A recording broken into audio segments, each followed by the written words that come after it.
सब जो रिश्ते होते हैं वो ज़रूरत के होते हैं। जैसे ज़रूरत आपकी ख़त्म हो जाती है, उन रिश्तों में कहीं ना कहीं मनमुटाव कह सकते हैं, तनाव कह सकते हैं, या एक दूसरे से अलगाव की स्थिति पैदा हो जाती है। वैसे ही कुछ लगता है कि अब एकनाथ शिंदे और बीजेपी के बीच में जो दूरियां हैं उसकी वजह बड़ी कह सकते हैं वजह यही नज़र आती है कि भाई जो ज़रूरत थी बीजेपी को, अब वो ज़रूरत शिंदे को लेकर भाई जो 4 मंत्री हैं शिंदे गुट के, उनको हटाने वाली है बीजेपी, उनके ऊपर गाज गिरने वाली है। इसी मद्देनज़र अब यहाँ पर देवेंद्र फडणवीस का दिल्ली पहुँचना, बड़े नेताओं से अपनी पार्टी के मुलाकात करना, क्या ये संदेश दे रहा है कि भाई शिंदे गुट को आउट कर। महाराष्ट्र के उप मुख्यमंत्री एकनाथ शिंदे के लगभग 4 से 5 मंत्रियों को कैबिनेट से हटाया जाएगा।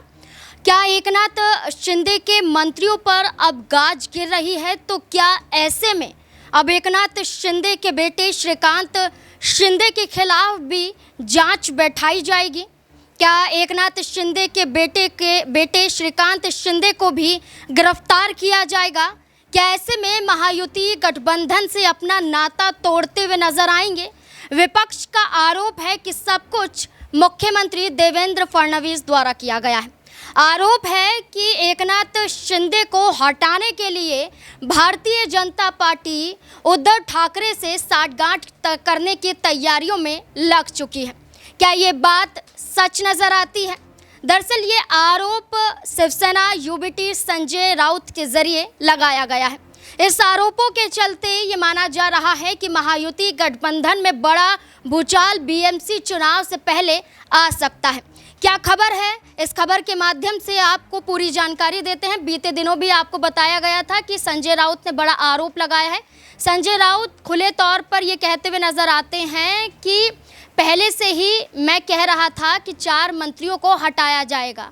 अब जब मुख्यमंत्री दिल्ली गए तो मंत्रिमंडल में बड़ा बदलाव करने के लिए, नई कैबिनेट को लेकर चर्चा करने के लिए, इस बात को रखने के लिए ये वहाँ पर मुलाकात करने गए थे। और इस मुलाकात के बाद संजय राउत ने ये कहा कि ये दिल्ली दौरा यूं ही नहीं है, बल्कि इसके पीछे नई कैबिनेट को खड़ा करना है। इसके साथ साथ संजय राउत ने कहा था कि सरकार में लगातार भ्रष्टाचार है, मंत्रियों के किसान विरोधी बयान, घोटाले, लेडीज बार जैसे जुड़े मुद्दे और पैसों से भरे बैग जैसे मुद्दे सामने आ रहे हैं। इसका बोझ यहाँ पर सरकार उठा रही है, सरकार के सिर पर है, और इसी दबाव को कम करने के लिए दिल्ली का दौरा देखा जा रहा है। और इसी बीच में संजय राउत ने यह भी कहा कि झारखंड से एक टीम आई और एकनाथ शिंदे के मंत्री अमित सालुखे को गिरफ्तार किया गया। जो नेता है अमित सालुखे को गिरफ्तार किया गया झारखंड की टीम द्वारा। अमित सुमित फैसिलिटी नाम की कंपनी के डायरेक्टर हैं और 108 एम्बुलेंस घोटाले के मास्टरमाइंड कहे जाते हैं। ये घोटाला करीब 800 करोड़ का बताया गया। इसके साथ साथ ये कहा गया जो अमित सालुखे हैं, जो 800 करोड़ का घोटाला करते हुए नजर आए, ये पैसे श्रीकांत शिंदे मेडिकल फाउंडेशन में लगाए गए, भेजे गए। यही फाउंडेशन महाराष्ट्र के मुख्यमंत्री एकनाथ शिंदे के बेटे श्रीकांत शिंदे से जुड़ा हुआ है। अब ये कहना है कि अमित सालुखे शिंदे पिता पुत्र के बेहद करीबी भी माने जाते हैं। इनकी गिरफ्तारी हो चुकी है। अगला नंबर श्रीकांत शिंदे और साथ ही साथ कई और मंत्रियों के बारे में भी यहाँ पर संजय राउत ने कहा। इसके साथ साथ कहा गया कि संजय सिरसाट पर तो आयकर विभाग का नोटिस आ चुका है। इस बीच आप देखिए देवेंद्र फडणवीस का ये ट्विटर अकाउंट, जिसमें वो दिल्ली का दौरा लगातार कर रहे हैं। दौरा उन्होंने 24 जुलाई को भी किया था और 25 जुलाई को भी वो दिल्ली पहुंचे थे।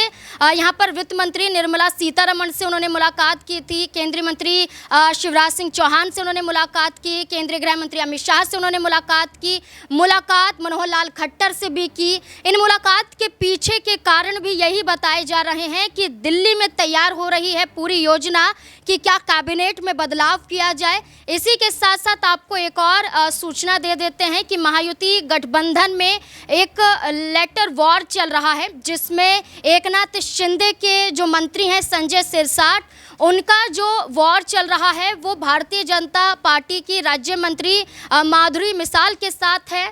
ये आरोप यहाँ पर क्या है इसके बारे में भी आपको बता देते हैं। देखिए, यहाँ पर कहा गया, ऐसा लग रहा है कि विभागीय कार्यों को लेकर अंदरूनी खटपट चल रही है। ये अंदर की बात लेटर वॉर के रूप में बाहर आ चुका है। अंदरूनी कलह सबसे पहले बीते दिनों शिवसेना नेता और सामाजिक न्याय मंत्री संजय सिरसाट द्वारा भाजपा नेता और सामाजिक न्याय राज्य मंत्री माधुरी मिसाल को लिखे पत्र से सामने आई है। ऐसा लग रहा है कि जो आरोप प्रत्यारोप के सिलसिले हैं, इस बीच में एक बड़ा घमासान देखने को मिल रहा है और इन्हीं आरोपों के बीच में ये भी कहा गया है कि एक दूसरे मंत्रियों पर आरोप लगाए जा रहे हैं कि बिना पूछे, बिना उनकी अनुमति के कैसे यहाँ पर मीटिंग की जाती है उनके क्षेत्र में। और इसके साथ साथ संजय राउत ने जो बयान दिया, इसके आधार पर ये माना जा रहा है कि महाराष्ट्र में एकनाथ शिंदे के मंत्रियों को गिरफ्तार किया जा सकता है, उन्हें पद से हटाया जा सकता है और साथ ही साथ इसमें एकनाथ शिंदे के बेटे श्रीकांत शिंदे भी शामिल हैं। तो क्या एकनाथ शिंदे महायुति गठबंधन से यूं ही बने रहेंगे या कोई बड़ा फैसला बीएमसी चुनाव से पहले ले सकते हैं? तो बड़े सवाल हैं, जानने की कोशिश करेंगे। अमन सर, इस पूरे मामले को अब आप कैसे देखते हैं? और श्रीकांत शिंदे का नाम भी अब बार बार दोहराया जा रहा है और श्रीकांत शिंदे का नाम संजय राउत नहीं बल्कि एकनाथ शिंदे के मंत्री संजय सिरसाट ने भी कहा था कि आज मेरे खिलाफ नोटिस आया है और कुछ दिनों बाद श्रीकांत शिंदे के खिलाफ भी आएगा। देखिए, जाहिर बात है, महाराष्ट्र की अगर हम राजनीति को देखें तो बीते 1-1.5 साल से जिस तरह का आपस में तनाव देखने को मिल रहा है, वो वास्तव में ये बताता है कि भाई सब जो रिश्ते होते हैं वो ज़रूरत के होते हैं। जैसे ज़रूरत आपकी ख़त्म हो जाती है, उन रिश्तों में कहीं ना कहीं मनमुटाव कह सकते हैं, तनाव कह सकते हैं, या एक दूसरे से अलगाव की स्थिति पैदा हो जाती है। वैसे ही कुछ लगता है कि अब एकनाथ शिंदे और बीजेपी के बीच में जो दूरियां हैं उसकी वजह बड़ी कह सकते हैं वजह यही नज़र आती है कि भाई जो ज़रूरत थी बीजेपी को, अब वो ज़रूरत शिंदे को लेकर ख़त्म होती हुई दिखाई पड़ रही है। ऐसा लगता है कि शिंदे गुट अब बीजेपी के साथ बस यूं ही चल भर रहा है, क्योंकि बीजेपी को कोई बहुत ज़्यादा फ़ायदा यहाँ शिंदे गुट से नज़र नहीं आता। इसीलिए आप देखेंगे मुसलसल अगर हम शिंदे गुट की तरफ देखें तो लगातार दबाव बनता हुआ और बढ़ता हुआ दिखाई पड़ता है। कभी शिंदे को बीच में आना पड़ता है, कभी उनके बेटे का नाम सामने आ जाता है, कभी उनके मंत्रियों का यहाँ पर नाम सामने आ जाता है, कभी जो है उद्धव ठाकरे के साथ में देवेंद्र फडणवीस की मीटिंग की खबरें सामने आ जाती हैं। और ये तमाम जो चीज़ें हो रही हैं ये एक साथ चलती हुई दिखाई दे रही हैं, क्योंकि राजनीति की जो परिभाषा होती है, भाषा होती है, वो बहुत सांकेतिक होती है। वो जब आपको दिखने लग जाता है कि हलचल इस तरह की हो रही है तब आपको सचेत हो जाना चाहिए। इसीलिए शिंदे गुट को अब ऐसा लगता है कि बीजेपी उनसे थोड़ी दूरियां बढ़ा रही, क्योंकि अब तक तो चलिए दबाव बढ़ रहा था, कुछ बातें हो रही थी, तब तक ठीक था, लेकिन अब उनके बेटे का नाम 800 करोड़ के घोटाले में कहीं ना कहीं सामने आ रहा है। और जो बात आपने भी कही कि संजय सिरसाट ने ये बात कही थी कि भाई अभी तो मेरा नंबर है, लेकिन मेरे बाद जो है अब श्रीकांत का भी नंबर आ सकता है। और देखिए अब लगभग वो स्थिति बनती हुई दिखाई भी पड़ रही है, क्योंकि उनके करीबी जो है अमित वो गिरफ्तार हो चुके हैं। अब ऐसे में क्या अगला नंबर यहाँ पर श्रीकांत का है? और अगर ऐसा होता है तो क्या फिर यहाँ शिंदे गुट जो है पूरी तरीके से बीजेपी से अलग हो जाएगा? तो ये तमाम समीकरण जो बनते हुए दिखाई दे रहे हैं फिलहाल। ये जो देवेंद्र फडणवीस मुख्यमंत्री हैं उनका दिल्ली दौरा देखा जा रहा है। लगातार 2 दिन वो दिल्ली पहुंचे और मुलाकात उन्होंने केंद्रीय गृह मंत्री अमित शाह से की। इस मुलाकात के पीछे क्या कैबिनेट से मंत्रियों को हटाने और नए चेहरों को लाने के लिए भी? देखिए, बिल्कुल संजय राउत ने कुछ दिनों कल ही का मेरे ख्याल स्टेटमेंट उनका है कि भाई जो 4 मंत्री हैं शिंदे गुट के, उनको हटाने वाली है बीजेपी, उनके ऊपर गाज गिरने वाली है। इसी मद्देनज़र अब यहाँ पर देवेंद्र फडणवीस का दिल्ली पहुंचना, बड़े नेताओं से अपनी पार्टी के मुलाकात करना, क्या ये संदेश दे रहा है कि भाई शिंदे गुट को आउट करते हैं और उद्धव ठाकरे गुट को हम इन कर लेते हैं? तो क्या ऐसा कुछ होता हुआ दिखाई पड़ रहा है? क्योंकि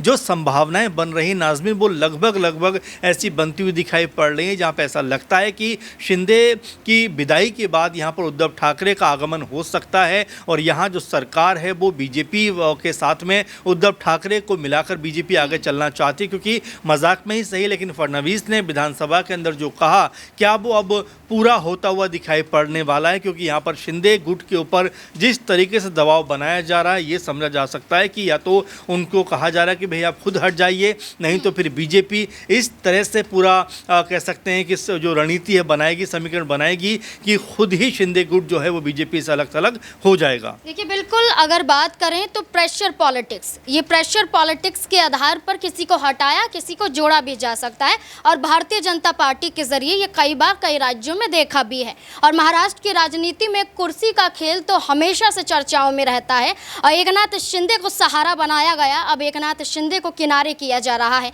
तो क्या ऐसे में एकनाथ शिंदे बर्दाश्त करेंगे या फिर महायुति गठबंधन से हटने का फैसला लेंगे? आपको क्या लगता है? अपनी राय कमेंट सेक्शन में जरूर दें। धन्यवाद।